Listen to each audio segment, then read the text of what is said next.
Makanya ketika Allah Subhanahu wa taala sudah menciptakan Adam dan dibiarkan mengering sampai ada yang mengatakan 40 tahun lamanya, belum ditiupkan ruh. Maka iblis kemudian mulai melihat seperti apa sih ciptaan yang Allah ciptakan itu. Mulailah diputar-putar tutup patung Adam itu. Belum diciptakan ruh itu. Masuk dari lubang telinga, keluar dari lubang hidung, masuk dari lubang mulut, keluar dari lubang dubur, dan begitu seterusnya. Kemudian iblis mengatakan makhluk yang diciptakan, yang baru saja oleh Allah ciptakan ini makhluk yang lemah katanya. Kenapa? Fa innahu ajwab, karena badannya penuh dengan rongga.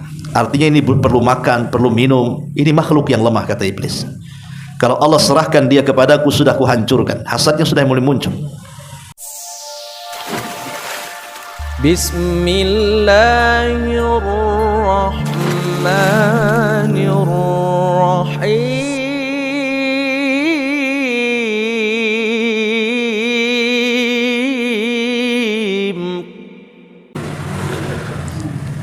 Baik, kita mulai. Bismillahirrahmanirrahim. Assalamualaikum warahmatullahi wabarakatuh. Alhamdulillah wassalatu wassalamu ala Rasulillah wa ala alihi wa sahbihi wa mawalah wa la hawla wa la quwata illa billahi wa ba'd. Alhamdulillah, segala puja dan puji hanya milik Allah Subhanahu wa ta'ala. Salawat dan juga salam kita hadiahkan kepada Rasul kita Nabi besar Muhammad sallallahu alaihi wa ala alihi wasallam. Pembahasan di malam hari ini insyaallah kita akan membahas tentang qasasu Al-Quran, kisah-kisah yang terdapat di dalam Al-Quranul Karim. Tentu mempelajari kisah-kisah dalam Quran ini sangat penting sekali. Karena Allah Subhanahu wa taala sendiri yang mengatakan faqsusil qasasa la'allahum yatafakkarun. Maka ceritakanlah kepada mereka kisah-kisah itu agar mereka berfikir. Jadi kisah-kisah itu diceritakan dalam Al-Quran untuk menjadi renungan, bukan hanya sekedar dinikmati ceritanya, tetapi juga lebih daripada itu harus dijadikan renungan, bahwa dalam setiap kisah Quran itu ada pelajaran. Makanya Nabi SAW ketika dalam kondisi terpuruk dakwahnya, maka Allah Subhanahu wa taala mengkisahkan para pendahulunya, bahwa apa yang dialami Nabi SAW juga dialami oleh para pendahulunya. Makanya Allah mengatakan dalam surah Hud ayat 120, wa kullan naqussu 'alaika min amba'ir rusuli ma nuthabbitu bihi fuadak. Dan semua kisah daripada rasul-rasul kami ceritakan kepadamu wahai Muhammad, agar kisah-kisah yang dengan kisah-kisah itu kami bisa meneguhkan hatimu. Jadi kalau seandainya kita sedang mengalami sesuatu dari ujian-ujian Allah Subhanahu wa taala kepada kita, maka lihatlah para pendahulu kita.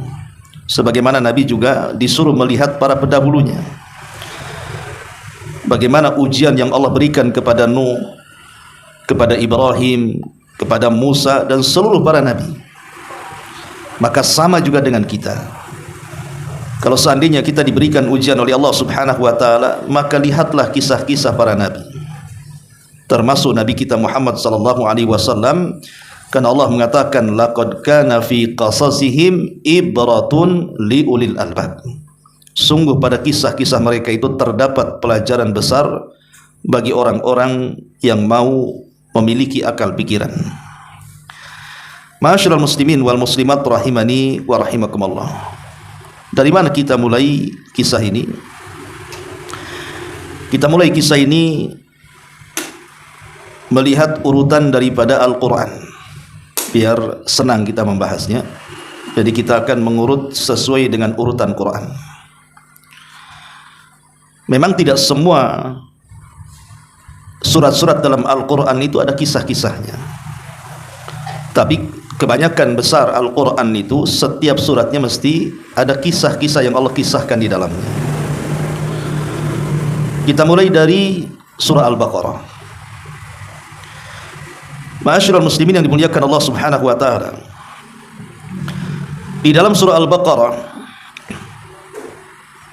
tepatnya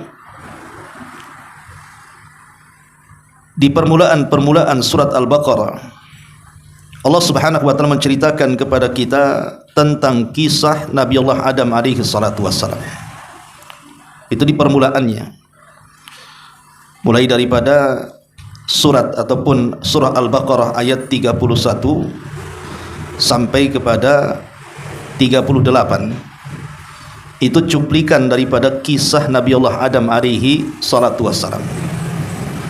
Jadi kita mulai kisah Al-Quran dari surah Al-Baqarah, tepatnya di ayat 34 atau 31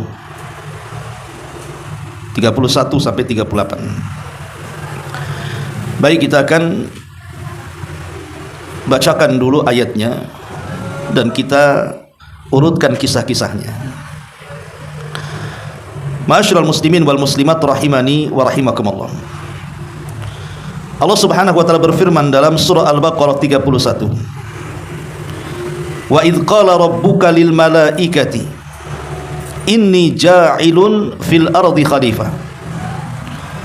Qalu ataj'alu fiha man yufsidu fiha wa yasfiku dima wa nahnu nusabbihu bihamdika wa nuqaddisu lak. Qala inni a'lamu ma la ta'lamun. Dan ingatlah ketika Rabbmu berfirman kepada para malaikat, aku hendak menjadikan khalifah di permukaan bumi. Apakah engkau hendak menjadikan orang yang akan merusak dan menumpahkan darah di sana, sedangkan kami para malaikat bertasbih memujimu dan mensucikan namamu? Maka Allah Subhanahu wa taala berfirman, sungguh aku mengetahui apa yang kalian tidak tahu. Ma'asyiral muslimin wal muslimat rahimani wa rahimakumullah. Kisah Nabi Allah Adam alaihi salatu wassalam itu tercantum di banyak surat dalam Al-Quran. Bahkan penyebutan Nabi Adam sendiri dalam Quran itu tersebut 25 kali. Di antaranya disebutkan dalam Al-Baqarah 31 yang sedang kita bicarakan. Kemudian terulang di Al-Baqarah 33-nya. Kemudian diulang di Al-Baqarah 35-nya. Kemudian terulang di Al-Baqarah 37-nya. Kemudian surah Al-Imran ayat 33.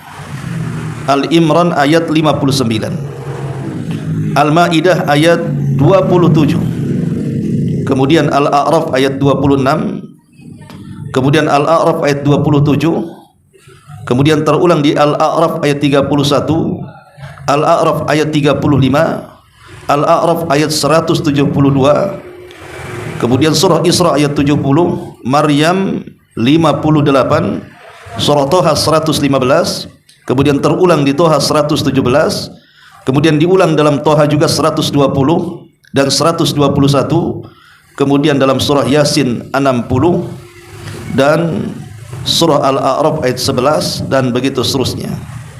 Jadi cukup lengkap kisah Nabi Allah Adam alaihi salatu wassalam karena terulang-ulang di beberapa ayat dan di beberapa surat dalam Al-Quranul Karim, sehingga enak menceritakannya. Karena ada nabi-nabi yang Allah Subhanahu wa taala sebutkan di dalam Al-Quran itu ceritanya gamblang, enak menceritakannya. Seperti kisahnya Nabi Yusuf, kisahnya Nabi Musa, kisahnya Nabi Adam, itu enak kisahnya karena gamblang dan lengkap. Tapi ada nabi-nabi itu yang diceritakan dalam Al-Quran, seperti kisah Nabi Allah Saleh, kisah Nabi Allah Syuaib, itu global-global saja.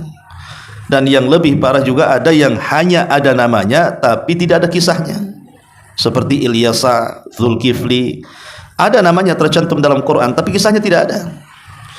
Makanya Allah Subhanahu wa taala mengatakan dalam surah An-Nisa ayat 164 dan 165, wa rusulan qad qasasnahum 'alaika min qablu wa rusulan lam naqsushum 'alaika wa kallamallahu Musa taklima rusulan mubasysyirin wa mundhirin li'alla yakuna lin-nasi 'ala Allahi hujjatun ba'dar rusul wa kana Allah azizan hakima. Dan kami telah mengutus rasul-rasul yang sungguh telah kami kisahkan tentang mereka kepadamu dulu. Tapi rasul-rasul yang tidak kami kisahkan tentang mereka juga kami tidak kisahkan kepadamu. Dan Allah telah berbicara kepada Musa dengan langsung. Mereka kami utus selaku rasul-rasul pembawa berita gembira dan pemberi peringatan agar supaya tidak ada alasan bagi manusia membantah Allah sesudah diutus rasul-rasul itu. Dan Allah Maha Perkasa lagi Maha Bijaksana. Ma'asyiral muslimin wal muslimat rahimani wa rahimakumullah. Baik, kita akan fokus kepada kisah Nabi Allah Adam alaihi salatu wassalam. Di sini Allah Subhanahu wa taala menghabarkan kepada para malaikat bahwa Dia akan menciptakan makhluk yang namanya manusia. Allah Subhanahu wa taala mengatakan, wa idz qala rabbuka lil malaikati, dan sungguh kami telah berfirman kepada para malaikat. Dan para malaikat adalah makhluk dari makhluk-makhluk Allah. Mereka adalah utusan-utusan Allah Subhanahu wa taala sekaligus tentara dari tentara Allah Subhanahu wa taala. Malaikat diciptakan dari cahaya.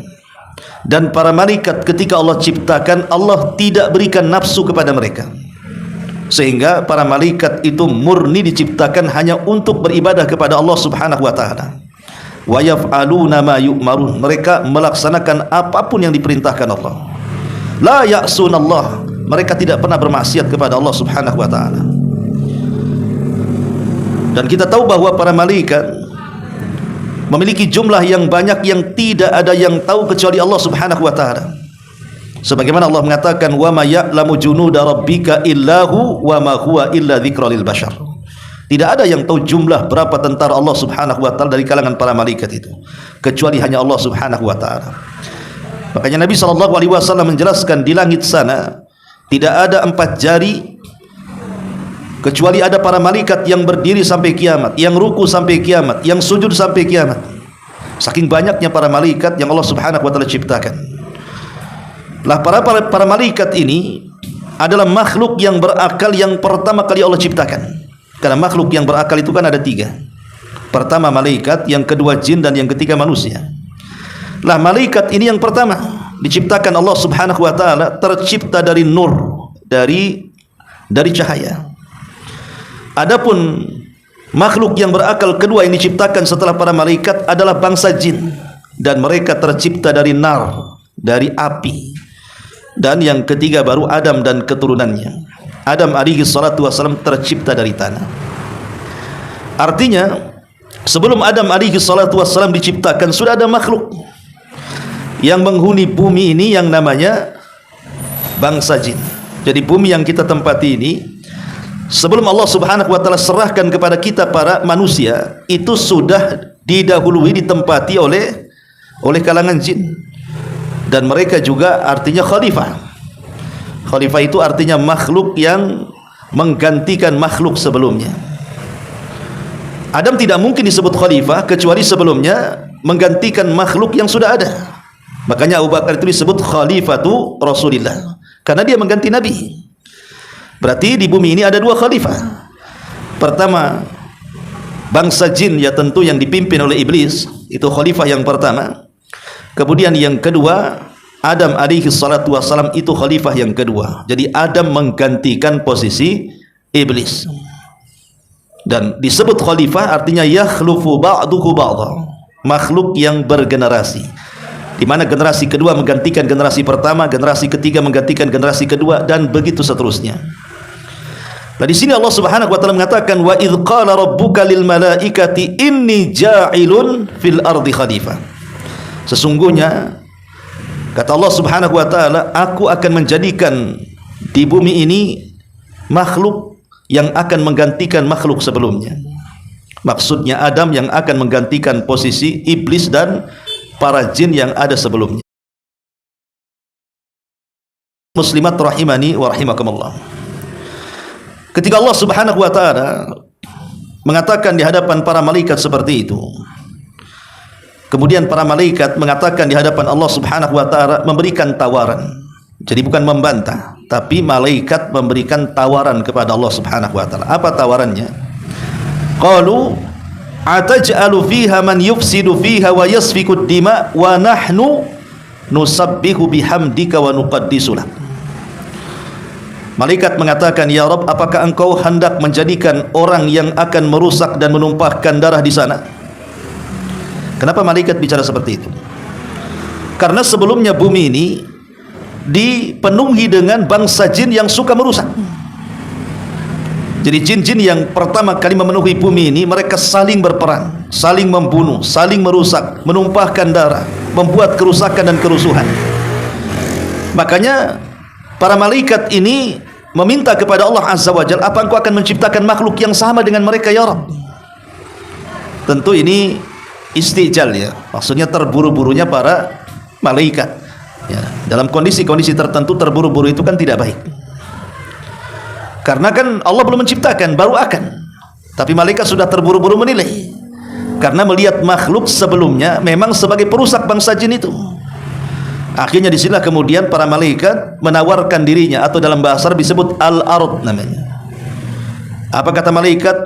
Wa nahnu nusabbihu bihamdika wa nuqaddisu lak. Seolah-olah malaikat mengatakan begini, ya Rabb, kalau engkau merencanakan hendak menciptakan makhluk yang lain selain dari kalangan jin, yang nantinya mereka akan merusak di bumi, akan merumpahkan darah di bumi, utus kami saja ke bumi. Biar bumi itu dipenuhi oleh kami, biar di bumi ini tidak ada kesyirikan, biar di bumi ini penuh dengan tasbih dan tahmid. Jadi para malaikat ingin menawarkan dirinya, itu disebut al-ard namanya. Bukan menentang perintah Allah, tidak ya. Karena ada orang yang mentafsirkan seolah-olah ini malaikat menyanggah gitu ya, menentang perintah Allah. Tidak, malaikat menawarkan dirinya. Daripada kau ciptakan makhluk yang sebelumnya sudah ada makhluk yang merusak dan menumpahkan bumi, kami saja turunkan ke bumi, gitu maksudnya. Biar kami di bumi ini bertasbih kepadamu, memuji kamu, membersihkan kamu, mensucikan kamu, dan begitu seterusnya. Baik niatnya para malaikat, karena malaikat tidak suka dengan kerusakan, tidak suka dengan kemungkaran. Tapi Allah Subhanahu wa taala tegaskan kepada para malaikat, inni a'lamu ma la ta'lamun. Wahai para malaikat, aku lebih tahu makhluk yang akan kuciptakan dibandingkan dirimu sendiri. Itulah namanya istijal. Malaikat terburu-buru. Malaikat tidak tahu bahwa nanti kalau Allah menciptakan Adam dan turunannya, ada di antara mereka yang jauh lebih mulia dibandingkan para malaikat ya. Ada makhluk-makhluk dari kalangan manusia itu justru kedudukannya jauh lebih mulia dibandingkan para malaikat. Malaikat tergesa-gesa mengatakan seperti itu di hadapan Allah Subhanahu wa taala. Ma'asyiral muslimin wal muslimat rahimani wa rahimakumullah. Al-Imam Ibnu Katsir rahimahullahu taala menyebutkan dalam kitabnya Al-Bidayah wa Nihayah, ketika Allah Subhanahu wa taala mulai menciptakan Adam alaihi salatu wassalam, maka Allah Subhanahu wa taala mengutus malaikat Jibril agar Jibril ini turun ke bumi. Untuk apa? Untuk mengambil tanah sebagai bahan baku penciptaan Adam alaihi salatu wassalam. Turunlah Jibril menuju bumi. Ketika sampai di bumi, bumi menolaknya dan mengatakan, a'udzu billahi mink an tanqusa minni. Aku berlindung kepada Allah, wahai Jibril, kalau engkau berani mengambil sedikit saja dari tanahku, sebaiknya kau kembali kepada Rabbmu. Kenapa tanah mengatakan seperti itu, atau bumi mengatakan seperti itu kepada Jibril? Karena bumi tahu bahwa nanti ciptaan yang Allah akan ciptakan yang bahan bakunya dari tanah yang berasal dari bumi, ada di antara mereka yang menjadi orang-orang yang akan merusak di bumi dan akan menjadi penduduk neraka. Makanya bumi tidak mau dan meminta Jibril untuk kembali. Maka Jibril pun kemudian kembali dan tidak berhasil mengambilnya. Kemudian Allah Subhanahu wa taala mengutus lagi malaikat yang lain, Mikail. Tapi sama juga kasusnya, Mikail pun ditolak bumi. Dan bumi juga berlindung kepada Allah, kalau Mikail mengurangi tanah yang ada di bumi yang akan diciptakan makhluk yang dikehendaki. Maka Mikail pun kemudian naik lagi ke langit dan tidak berhasil untuk mengambil. Sampai ketika beberapa para malaikat tidak berhasil, yang terakhir Allah Subhanahu wa taala utus para malaikat yang disebut dengan malakul maut. Lah, malakul maut ini berhasil mengambil tanah di bumi. Ketika bumi mengatakan aku berlindung kepadamu untuk mengambil atau mengurangi tanah yang ada di bumi, maka malakul maut mengatakan aku pun berlindung kepada Allah kalau aku naik dan tidak membawa tanahmu, katanya. Dua-duanya saling berlindung tuh.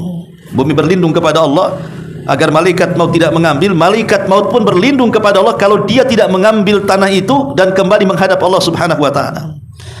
Lah, karena dia adalah malaikat satu-satunya yang berhasil mengambil tanah, sejak itulah dia dinobatkan oleh Allah Subhanahu wa taala menjadi malakul maut, kematian bagi makhluk yang akan diciptakannya, Adam dan anak turunannya. Ma'asyiral muslimin yang dimuliakan Allah Subhanahu wa taala, dalam hadis Nabi SAW bersabda, Innallaha khalaqa Adam min qabdatin qabadaha min jami'il ardi. Sesungguhnya Allah Subhanahu wa taala ketika menciptakan Adam itu, maka Allah Subhanahu wa taala mengambil beberapa jenis-jenis tanah yang ada di semua permukaan bumi. Kemudian Rasul mengatakan, faja'a banu Adam ala qadril ardi. Karena hampir kesemuaan bahan baku Adam itu dari bumi, maka Bani Adam juga memiliki sifat seperti sifat-sifat bumi, sifat-sifat tanah. Faja'a minhumul abyad wal ahmar wal aswad wa baina dhalik wal khabith wat tayyib was sahlu wal haznu wa baina dhalik. Maka lihatlah anak Adam, di antara mereka ada yang berwarna putih karena ketika malakul maut mengambil tanah sebagai bahan baku Nabi Adam itu juga dengan berbagai macam warna tanah. Ada warna yang putih, ada warna yang merah, ada warna yang hitam, dan warna-warna yang bercampur lainnya. Makanya nanti turunan Adam juga kulit-kulit mereka mengikuti kulit tanah. Jadi ada yang kemudian warnanya putih gitu ya. Kemudian juga ada warna kulitnya merah, ada warna kulitnya hitam, ada yang bercampur baur antara ya merah kuning hitam gitu. Gitu. Pokoknya manusia itu macam-macam kulitnya kan, tidak sama gitu ya. Bukan hanya sekedar itu, termasuk sifat-sifatnya juga. Karena ketika menciptakan Adam itu juga tanah yang diambil itu ada yang keras, ya, ada yang lembek, ya. Ada yang di antara keduanya, antara keras dan lembek dan begitu seterusnya. Maka manusia juga akhirnya seperti itu. Datanglah manusia yang jahat, manusia yang baik, manusia yang mudah, manusia yang keras, manusia yang sedih, dan begitu seterusnya. Jadi sifat-sifat manusia itu dikembalikan kepada sifat-sifat tanah, dari kulitnya sampai kepada wataknya. Ma'asyiral muslimin yang dimuliakan Allah Subhanahu wa taala, intinya setelah Allah Subhanahu wa taala kemudian menciptakan Adam alaihi salatu wassalam di langit sana, maka iblis mendengar.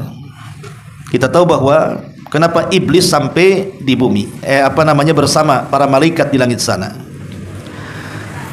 Jadi ketika bangsa jin yang ada di bumi itu, mereka menjadi makhluk yang merusak, menumpahkan darah. Maka Allah Subhanahu wa taala mengutus para malaikat untuk mentertibkan mereka. Jadi malaikat diutus oleh Allah untuk mentertibkan mereka semuanya. Sehingga ada para malaikat yang saat ditertibkan bangsa jin yang saat ditertibkan para malaikat yang melawan, maka mereka dipenjarakan di pulau-pulau yang kosong, di lautan, di sungai. Akhirnya kemudian mulailah bangsa jin mulai tertib. Sudah tidak ada lagi yang merusak, menumpahkan darah setelah para malaikat diutus oleh Allah untuk menyerang mereka.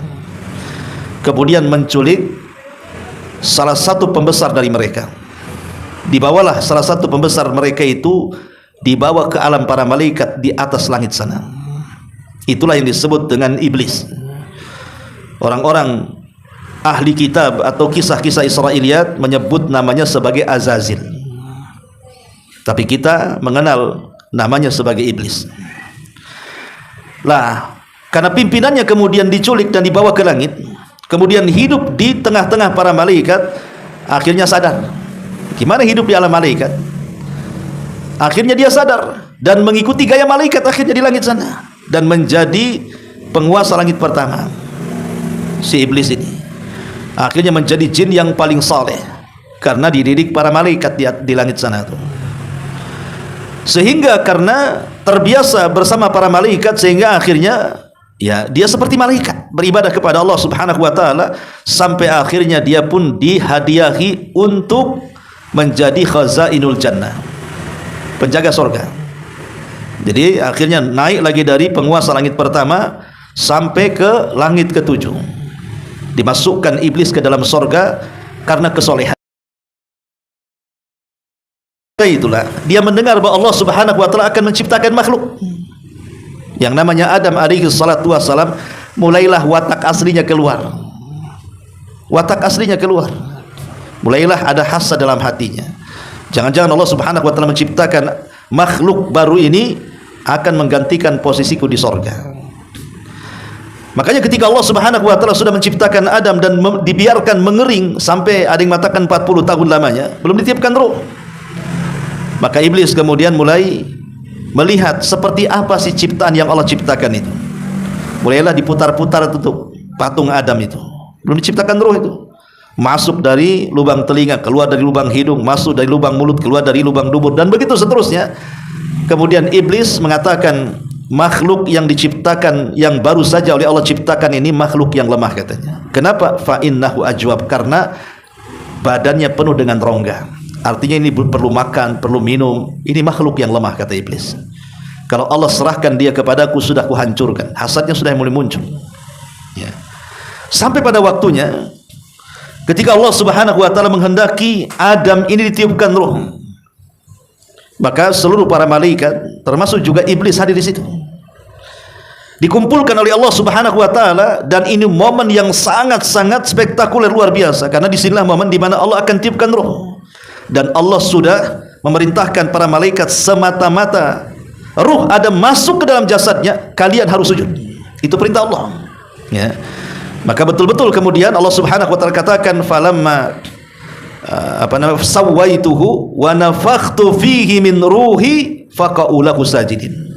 Ketika kami sempurnakan ciptaannya, falamma sawaituhu wa nafakhtu, dan aku tiupkan, min ruhi, dari ruhku. Lihat di sini bahasanya dari ruhku. Jadi ruhnya Adam dinisbatkan kepada Allah. Sesuatu yang diidhafahkan kepada Allah itu mulia. Baitullah mulia karena dinisbatkan atau diidhafahkan kepada Allah. Naqatullah, untanya mukjizatnya Nabi Saleh, untanya Allah, ya. Pokoknya sesuatu yang sifatnya diidhafahkan kepada Allah, maka sesuatu itu akan menjadi mulia. Lah ketika Allah Subhanahu wa taala menyebutkan kalimat ruh Adam diidhafahkan kepada dirinya, min ruhi, dari ruhku, gitu ya. Artinya ruh Adam ini mulia karena diidhafahkan kepada Allah. Semata-mata ruhku masuk ke dalam jasad Adam, faqa'u, maka kalian wajib tersungkur sujud, faqa'u lahu sajidin. Maka betul-betul ketika ruh itu masuk, para malaikat pun sujud kepada Adam alaihi salatu wassalam. Sujud kepada apanya? Sujud kepada ruhnya, bukan ke dalam kepada jasadnya. Karena Allah Subhanahu wa taala menisbatkan ruh Adam kepada dirinya. Menisbatkan artinya menyandarkan ruhnya Adam kepada dirinya. Jadi Adam itu kan terangkai dari jasad dan ruh. Yang mulia dari jasad dan ruh itu ada ruhnya, bukan jasadnya. Jadi kita ini kan terangkai dari dua nih, satu jasad, satu ruh. Yang mulia dari badan kita ini bukan jasad kita, tapi ruh kita. Makanya Allah Subhanahu wa taala, Nabi sallallahu alaihi wasallam mengatakan apa? Rasulullah SAW mengatakan, innallaha la yanzuru ila suwarikum wala ila wala ila amwalikum walakin yanzuru ila qulubikum wa a'malikum. Sesungguhnya Allah tidak melihat fisikmu, tidak pula melihat hartamu, tapi yang Allah lihat adalah hatimu dan amalmu. Dan hati itu dikembalikan ke mana-mana? Kepada ruh. Kalau saya mau buat logika seperti ini, kawan. Kalau seandainya ada orang hidup, antum ikat, kemudian antum gali kuburan, kemudian antum masukkan orang itu hidup-hidup, kemudian dikuburkan, kira-kira apa kata manusia? Antum dibilang sadis itu kan? Masa menguburkan orang masih hidup? Kan itu ya. Kenapa kemudian antum dibilang sadis? Karena belum layak dikubur, dia masih hidup. Mungkin antum dianggap pembunuh kan gitu. Karena tempatnya bukan di situ. Tapi coba kalau seandainya ada jasad yang sudah tidak ada ruhnya. Walaupun dia seorang presiden, seorang menteri, jangan dikubur. Ya. Antum taruh saja di kursi gitu ya. Gak usah dikubur. Kira-kira seminggu atau 2 minggu gitu kan. Biarkan di kursi itu. Kira-kira antum dikatakan apa manusia? Orang itu jahat sekali katanya. Masa mayat ditaruh di kursi? Bawalah ke kuburan sana. Dikubur di sana. Kan harusnya kan gitu kan itu ya. Karena memang tempatnya di situ. Jadi jasad ini kalau sudah tidak ada ruhnya, maka tidak ada kemuliaan sedikit pun, ikhwan. Walaupun dia presiden, walaupun dia menteri, walaupun dia orang kaya, kalau jasad ini sudah tidak ada ruhnya, maka tidak ada kemuliaan lagi dalam hidupnya.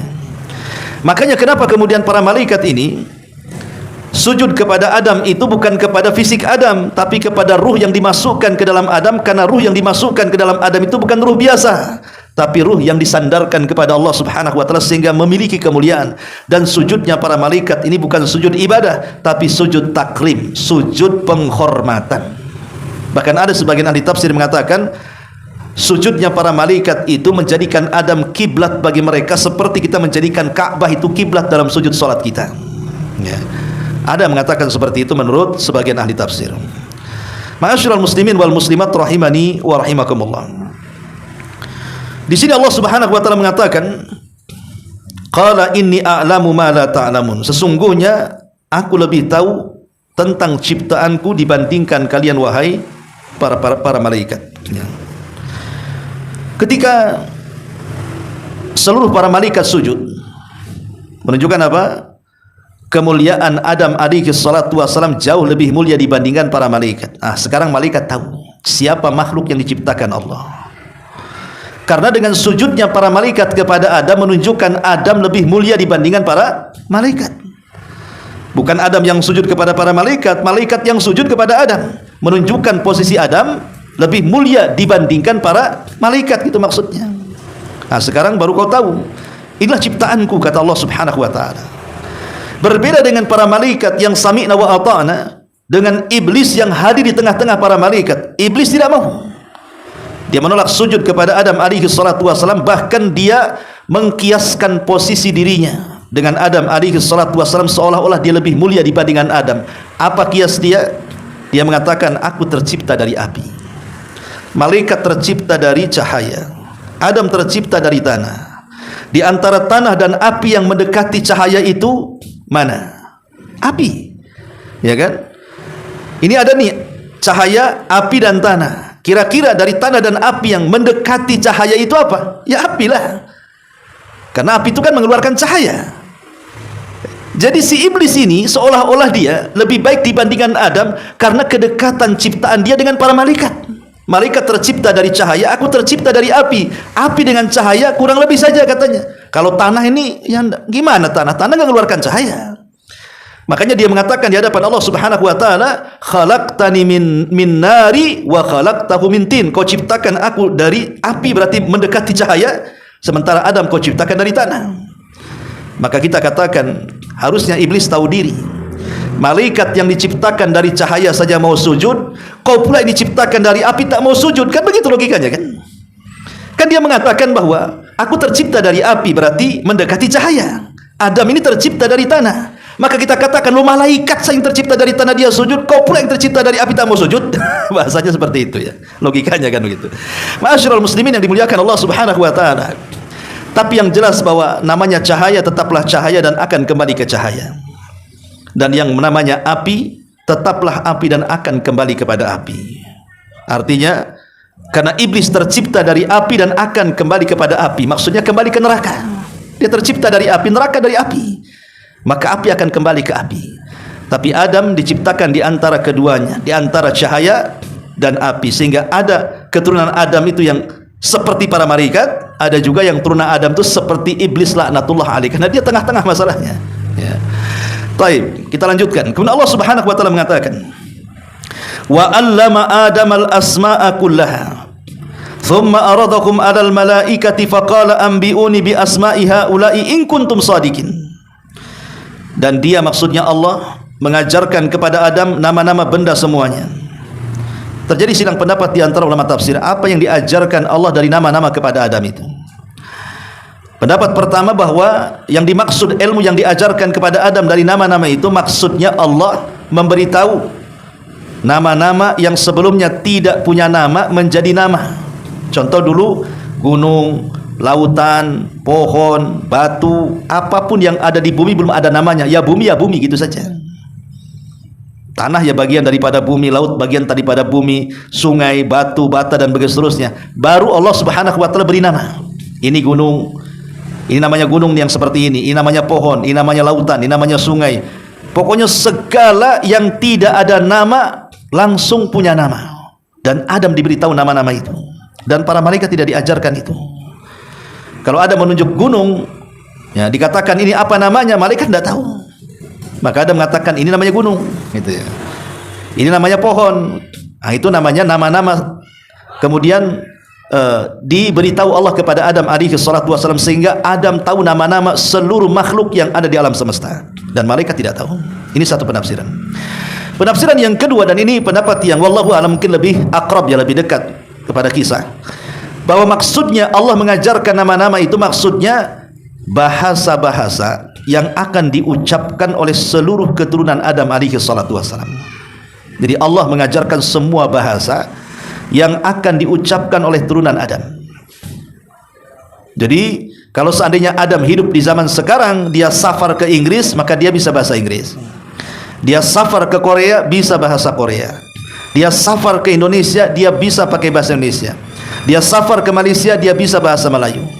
Dia safar ke Jawa, dia ngomong Jawa. Safar ke Padang, ngomong bahasa Minang. Safar ke Flores, ngomong bahasa Alor. Safar ke mana lagi? Pokoknya semua bahasa daerah, semua bahasa bangsa-bangsa Adam tahu. Karena mereka adalah anak turunannya, dan itu tidak diajarkan kepada para malaikat. Ya. Maka di sini Allah mengatakan wa 'allamal asma'a kullaha. Maka Allah Subhanahu wa taala ajarkan kepada Adam nama-nama benda semuanya, maksudnya bahasa-bahasa yang akan diucapkan oleh kaumnya. Dari sini ikhwatu fiddin, bahwa mempelajari sebuah bahasa, kalau tujuannya untuk berdakwah, itu lebih baik daripada menghabiskan dengan hari-hari ibadah kepada Allah Subhanahu wa taala dalam ibadah sunnah. Jadi kalau seandainya antum belajar bahasa dengan salat malam, belajar bahasa dengan puasa sunnah Senin, Kamis, Daud dan yang semacamnya, maka mempelajari bahasa itu lebih afdal dibandingkan salat malam, dibandingkan puasa, dibandingkan baca Quran dan begitu seterusnya. Kalau tujuannya mempelajari bahasa itu untuk satu, mendakwahkan dakwah Islam, yang kedua mengetahui makar-makar musuh. Karena di zaman Rasul, Ubay bin Ka'ab radhiyallahu an diperintahkan Nabi SAW untuk mempelajari bahasa Yahudi. Maka Ubay pun kemudian tinggal bersama orang Yahudi selama 9 sampai 10 hari. Karena kecerdasannya, dia sanggup untuk menguasai bahasa Yahudi yang diucapkan orang Yahudi. Sehingga Nabi SAW mengatakan, orang yang mengetahui bahasa orang, maka dia akan aman dari makarnya. Orang yang mengetahui bahasa orang, maka dia akan aman dari makarnya. Karena tahu apa yang diucapkan kan. Makanya dalam Al-Quran itu Allah mengatakan wala taqulu ra'ina wa qul unzurna. Jangan kalian katakan ra'ina, tapi katakanlah unzurna.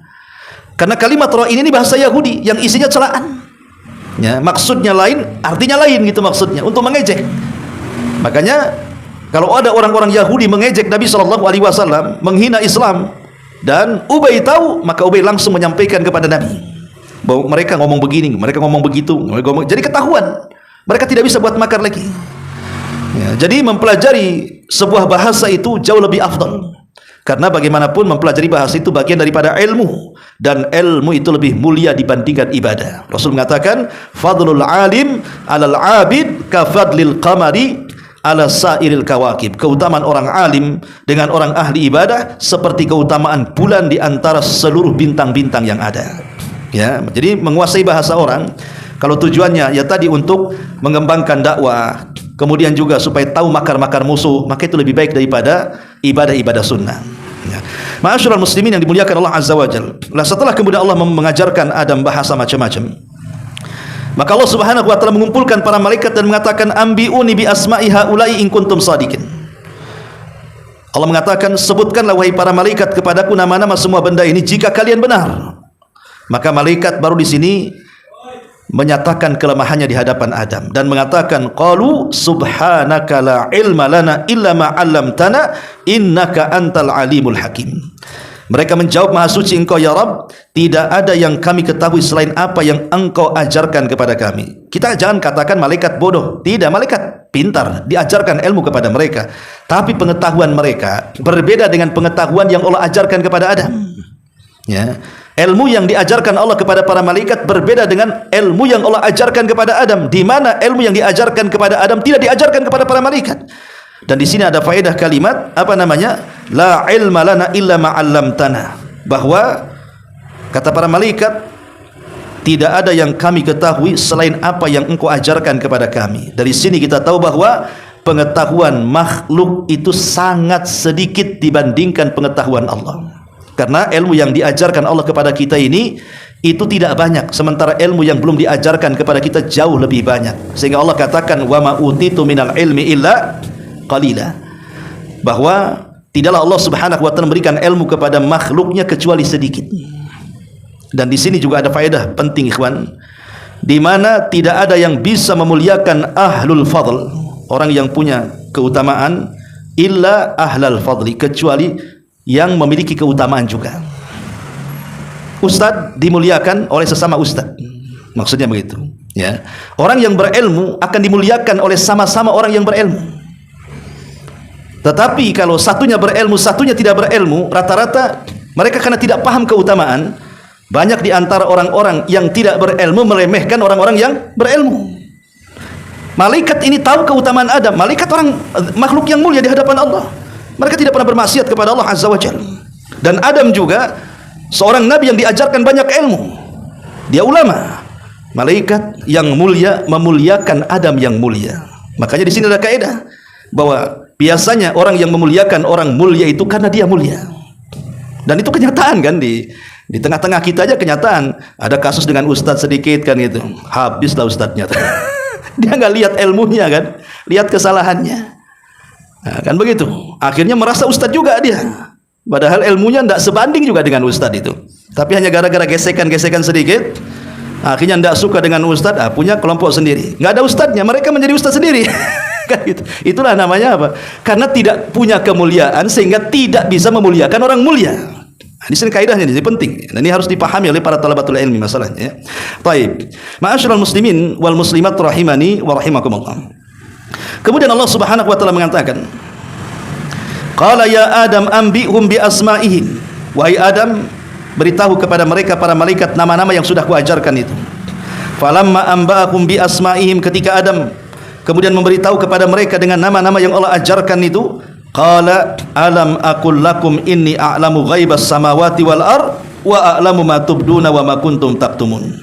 Maka Allah katakan di hadapan para malaikat, bukankah telah aku katakan kepada kalian bahwa aku mengetahui rahasia langit dan bumi, dan aku mengetahui apa yang kamu nyatakan dan apa yang kamu sembunyikan. Kan pada awalnya malaikat mengatakan apa? Sudahlah, tidak perlu menciptakan makhluk itu, turunkan saja kami ke bumi, biar kami yang akan bertasbih di bumi ya. Dan ini ada dalil kalimat wa nahnu nusabbihu bihamdik. Ini ada dalil pentingnya ketika malaikat mengatakan dan kami bertasbih kepadamu. Di sini ada dalil bahwa manusia itu akan melakukan kesyirikan. Kalimat para malaikat mengatakan di hadapan Allah wa nahnu nusabbihu bihamdik, bahwa kami akan bertasbih kepadamu. Di sini kalimat ini bahwa sebagai dalil manusia itu akan melakukan kesyirikan. Kenapa demikian? Karena lawan daripada tasbih itu adalah mengotori. Tasbih itu kan membersihkan. Kita membersihkan Allah. Membersihkan Allah dari apa? Dari segala jenis tandingan-tandingan. Membersihkan Allah dari segala jenis kekurangan-kekurangan. Maka ketika ada orang yang mengatakan Allahu tsalitsu tsalatsa, Allah itu satu di antara tiga, maka kita katakan tidak. Subhanallah kan itu. Allah itu maha suci dari itu semua. Makanya Allah Subhanahu wa taala mengatakan apa? Amma yusyrikun, subhanaka amma yusyrikun. Maha suci engkau ya Rabb terhadap apa yang mereka sekutukan ya. Jadi si dalil bahwa ketika malaikat bertasbih kepada Allah menunjukkan bahwa bangsa manusia itu akan melakukan kesyirikan di situ. Tapi Allah katakan inni a'lamu ma la ta'lamun, aku lebih tahu dibandingkan engkau. Buktinya setelah diciptakan Adam dan anak turunannya, justru sebagian mereka ada yang lebih mulia jauh di atas para malaikat.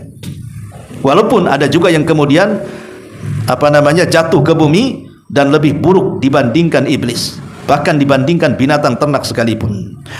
Kemudian Allah mengatakan, wa idz qulna lil malaikati isjudu li Adam fasajadu illa iblis aba wastakbara wa kana minal kafirin.